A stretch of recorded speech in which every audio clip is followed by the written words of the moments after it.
اگر شیئر خریدنے ہیں کمپنیوں کے تو اس میں خریدنے میں کوئی حرج نہیں ہے، ٹھیک ہے، اسٹاک ایکسچینج کے ذریعے سے شیئر خریدے لیکن اگر اس کو بزنس بنا لیا، جو جوئے کے طور پہ کھیلنا شروع کر دیا کہ آج مارکیٹ چڑھی تو میں بیچ دوں گا، آج مارکیٹ اتری تو میں خرید لوں گا، اور اسی گنتی میں صبح شام رہتے ہیں، ہر وقت بورڈ کے اوپر نظر رہتی ہے آج فلاں ایف ٹی ایس کا فلاں شیئر پہ چلا گیا، ناسدق کا فلاں پہ چلا گیا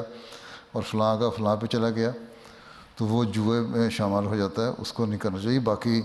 کمپنیوں کے شیئر ہیں، بزنس ہے، اس میں خریدنے کوئی جائز بزنس ہو جس کا تمہیں پتہ ہو کہ جائز ہے، یہ نہیں ہے کہ ایک شراب خانہ بنانے والی ہیں، جوا کھیلنے والی کمپنیاں یا غلط قسم کے کام کرنے والی کمپنیاں، ان میں تو انویسٹمنٹ کر دو کہ ہم نے تو شیئر خریدا ہے۔ جو دنیا کے بزنس ہیں، اسٹیبلش بزنس اور جائز بزنس ہیں، ان کے شیئر ہولڈر آپ بن سکتے ہیں۔ شوگر ملے ہیں، ٹیکسٹائل ملے ہیں، کار انڈسٹری ہے، دوسری انڈسٹری ہے، اس میں بزنس آپ کے شیئر ہولڈر بن سکتے ہیں، لوگ خریدتے ہیں۔ لیکن اس کو میں بزنس میں اس طرح پڑ جانا کہ شیئر مارکیٹ میں ہر وقت بیٹھے رہنا اور اوپر نیچے دیکھتے رہنا تاکہ کہاں میں پیسے کماؤں، کہاں کم کروں، اتنے شیئر خریدے اتنے بیچے، مارکیٹ پرائس پہ وہ نہیں۔ کمپنیاں اپنے شیئر بیچتی ہیں نا، اس وقت آپ خرید سکتے ہیں۔